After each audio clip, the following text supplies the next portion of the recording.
Welcome back to the show. Check out these headlines here. We're going to talk about programmatic sales for XRP. We're going to talk about institutional sales for XRP. And we're going to talk about the judgment we're still waiting for in the SEC versus Ripple. And we're also going to talk about this. If you crash the XRP ledger, you just may crash the world. Somebody roll that beautiful intro.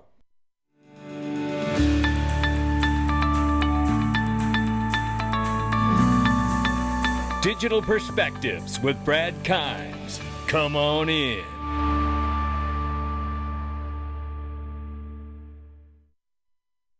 Welcome back to the show. You can follow us on Twitter and YouTube for exclusive content. Right now, $2.08 trillion market cap for cryptocurrency. The market is up 1.8%. Good morning, good afternoon, good evening, wherever you are. 52,300 for Bitcoin, 2,900 for Ethereum. Tether market cap's 97.7 billion plus. XRP 55 cents right now. It's up 0.5 on the 24-hour, and it's up 8% on the 7-day. I like that. Good morning. Yeah, man, I love the smell of crypto in the morning. 55 cents right where we're sitting right now, 56 on the top. It's not moving around a lot today. Wouldn't get upset if it went for a run.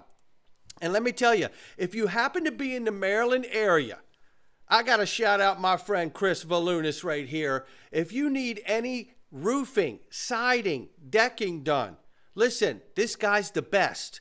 Over 20 years of satisfied customers. If you're in the Maryland area and you need some services in any of those areas, you need to go to cvllcroofing.com and get that problem done. Get your time back. You're too busy to be up on a roof. What are you doing up there? Call Chris. Let's get into this. Right here, we got Perry Ann Boring, and she's going to tell you what's going on with the SEC. Yellen testified on digital assets in Congress, and here are her thoughts. You need to hear them. Check it out.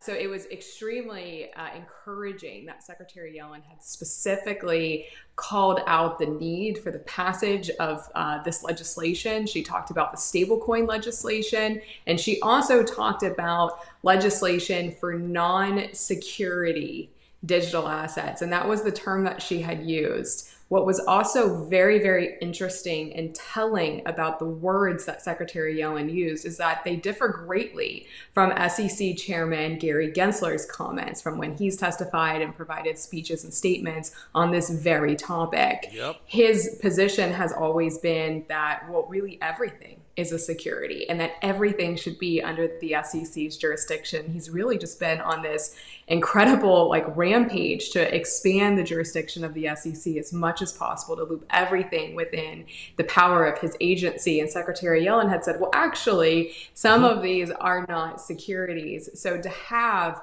two different people from the Biden administration have differing viewpoints is extremely rare. It's very, very rare you would see two different heads say, have a different position. And that it's very, very telling. It is super telling, no doubt about it. And that's where the conflict is, right? Is that we don't even have the administration on the same page in all the different agencies. It's a mess. It's an absolute mess. And then here we need to understand that money is the lifeblood of an economy. And this is where we're going to take the conversation today. And yes, it does involve XRP. Take a listen to this quick clip here. I think money is the lifeblood of an economy. Mm-hmm. And it's important for people to understand just how critical money is to be able to function as a human in modern day society. You need money to pay rent. You need money to eat, to buy food. You need money to facilitate most transactions that we engage in day to day. If the money is not healthy, the economy can't function correctly. Exactly. And that's where we are today. If the blood within the organism is tainted, mm-hmm. The organism is going to suffer from significant issues. Yes. And we see that. We're facing significant systemic issues across the global financial system. And many of them can come down to the money. Yes. The monetary system.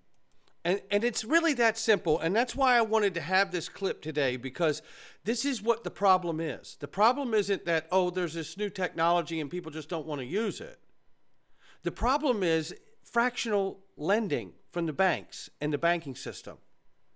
When the bank borrows money, when the bank borrows money, you go in and take $100,000 into the bank, and then the bank turns around and goes to the Fed window and can borrow $1 million to that $100,000. They can borrow 10 to 1, and that's what they do. And that is a debt-based system.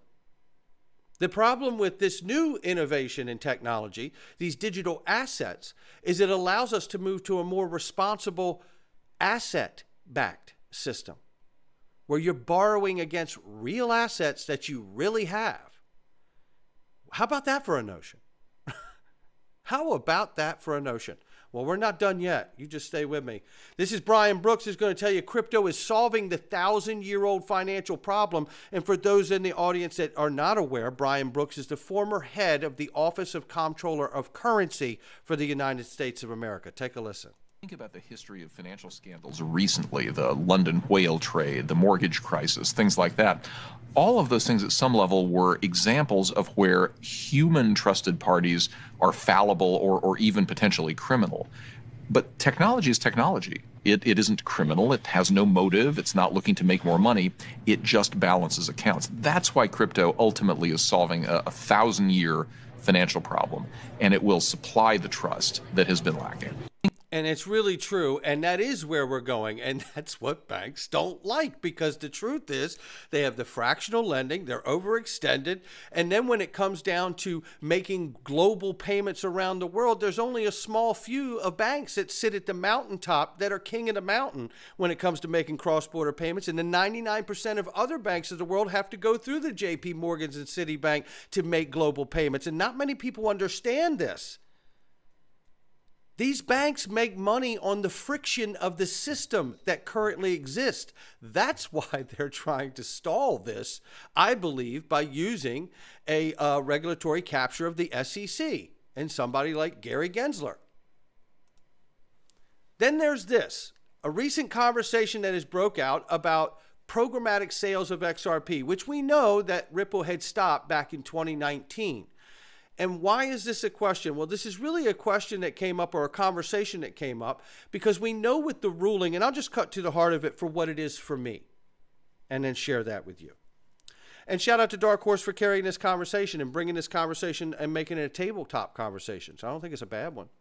So at the end of the day here, we know that Ripple won the judgment that XRP programmatic sales, XRP in and of itself is not a security, period, full stop. That is a huge win.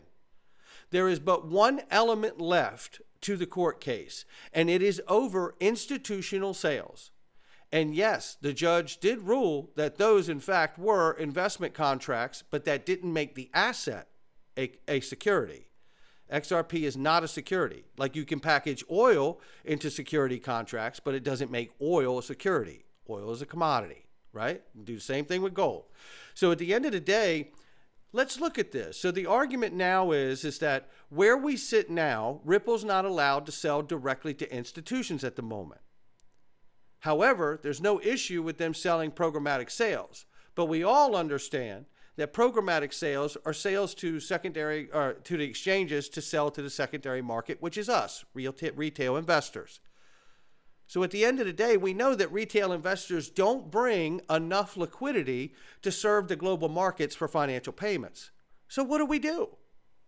Well, one, that's a reason why they're working to settle the last piece of that case. Because once they get that legal finality, I believe it will start to open the door for financial institutions and banks alike to begin to participate and start to use XRP in their business model as they see fit. Now, with that being said, how about this for a speculative notion? Let's think about this for a second. What if holding up those institutional sales and saying that Ripple can't sell them, what if this is a big negotiation here on who gets to be the steward of the escrow? Because if Ripple's not allowed to sell the XRP, the way I see it, then they have to find a third-party way to sell it to, and then get that party to distribute it through the proper hands of the proper entities that can bring liquidity and utility to the network. Because make no mistake, we should know by now that that's what brings value to XRP, is when large repositories bring liquidity and utility to the network, period, full stop. So for me, I have to wonder, will they get that negotiated away? And I'm sure that they will, because they've been so successful up to this point. And if they don't, is this a way of pushing Ripple to a place where maybe the Treasury comes in, maybe the Fed comes in and says, you know what, even though they can't sell to the institutions, why don't we just take it? Are we positioning ourselves to see an eminent domain moment come through here? We've had conversations in years past about this. We talked with Jeremy Hogan about this. Could we see something like that being forced through negotiations here? Or is this just as simple as a regular court case and negotiations that need to take place, and all of this will get sorted out, which I certainly believe will happen? But that's me. And I've been here long enough to feel confident in that, and everybody else has to weigh out where they feel, because everybody's different and everyone has a different appetite for risk. No question about it. So that's where we are on this day, and I feel like everything we've been seeing from Ripple with the use of XRP from then till now has really been an exercise of good monetary policy of a brand new asset that is about to be born and birthed into the financial system. And that is something you have to get right on the first try. Not financial advice from me or anyone else. We're headed into the Freedom Zone. I hope you will join us. You need to know what's coming, because the elections are coming, and so are bad intentions. And we're about to touch that right now inside the Freedom Zone. Come on in, digperspectives.com.